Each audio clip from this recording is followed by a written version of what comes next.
Well, I'm Pastor Tyson Laboon, acting senior pastor of Our Savior's Way Lutheran Church.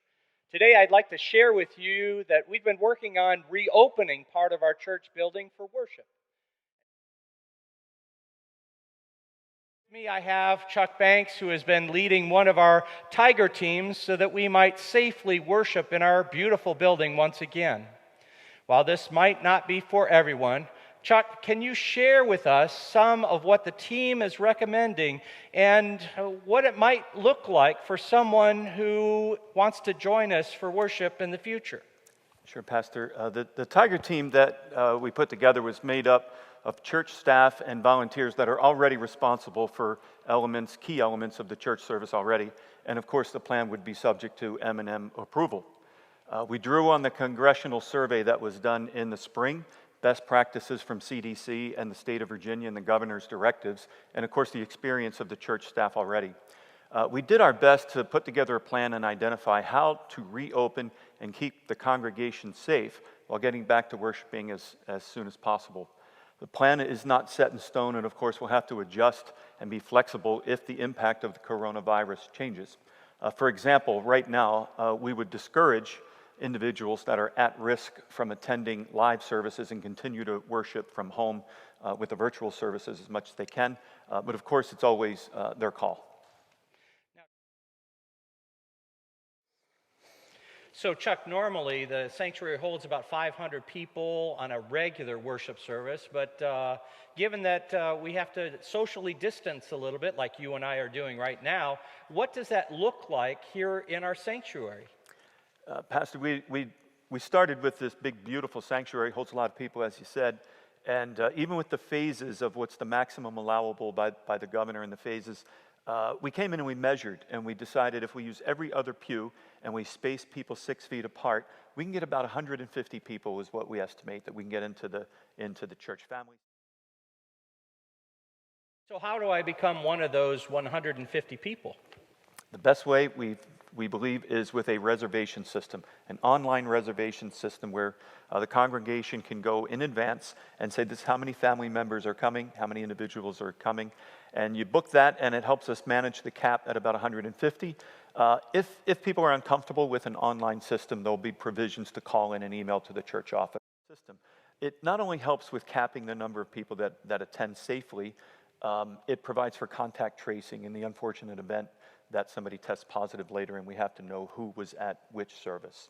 So after I reserve a spot to come and worship and be one of those 150 people, I get in my car, I drive into the parking lot, then what should I expect? The process does start from the parking lot in is how we need to manage the flow.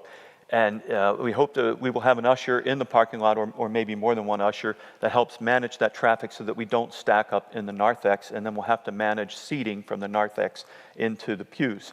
It won't quite be the IHOP pager system, Banks family of 3, your pew is ready, but we do need to manage so that we don't unsafely accumulate too many people in any one part of the church. So I come in safely into the narthex or the lobby, and then what? We'll have, when you enter the narthex, and we'll enter through one door, and later we'll exit out a different door, but when you enter the narthex, you'll see an usher or a greeter. They won't shake your hand or give you a hug, but they will help guide you to the doorway that you need to use to enter the church. And you'll see that the usher will be wearing a mask. We'll all be wearing masks, and everybody attending the service must wear a mask to attend the service. It's church policy, but it's also critical to make sure that the church is in compliance with state of Virginia directives on mask usage and safety. Please keep your mask on at all times while in the church, with, of course, the exception of taking communion. We recommend bring your own mask, bring your own hand sanitizer, although there will be hand sanitizer stations in the narthex for use. Let's talk about some of the things that you will see when you enter the narthex. You will see that we've got lines marked off at 6-foot intervals to keep people apart, safely spaced, while they're waiting to be seated by the ushers. You'll also see signage reminding you to self-screen and opt out of attending service if you have the symptoms of the coronavirus. What you won't see, unfortunately, are the coffee and the pastries that we've all come to know and love. And in the interest of health and safety, we're not going to have those out for fellowship. You also won't see, but we want you to know that the church has been thoroughly cleaned before and after the service in accordance with CDC and Virginia Department of Health guidelines. Similarly, the bathrooms will be cleaned before and after the service, and we'd ask that you limit the use to one at a time or families only. And my guess is that you'll be thanking us right about then for not having coffee before the service. We intend to use every other pew, as I mentioned before, to keep us 6 feet apart, and within the pews we will have marked off 6 feet intervals to keep people safely apart.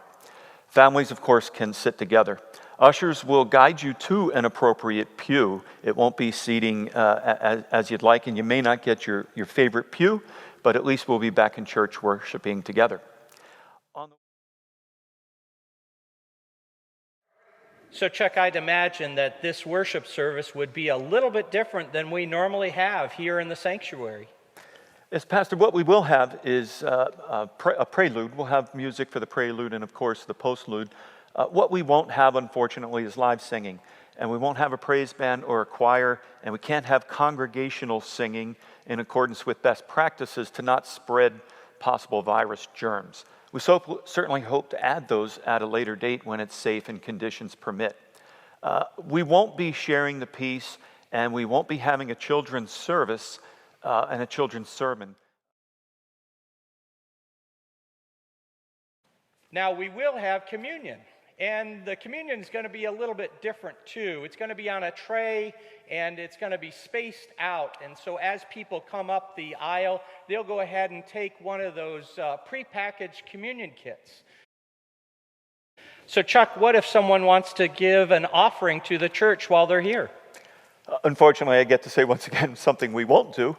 We won't be passing the collection plate for offering, and we will continue to encourage electronic giving. There will be collection baskets at the back of the church for people who still prefer to give that way.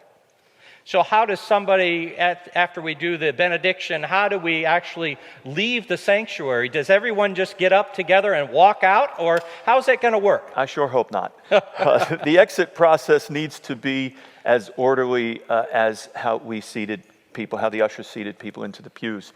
And we'll need to have ushers release the congregation from the rear of the church first, leading up to the front.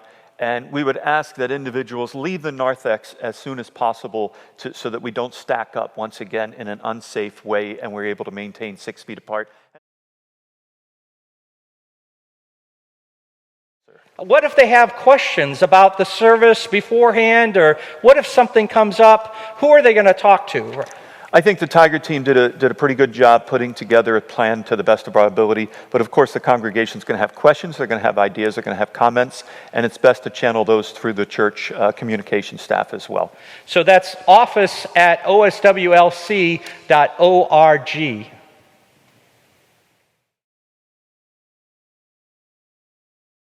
So Chuck, I want to thank you and your Tiger team, as well as all of those who have contributed some input into this process.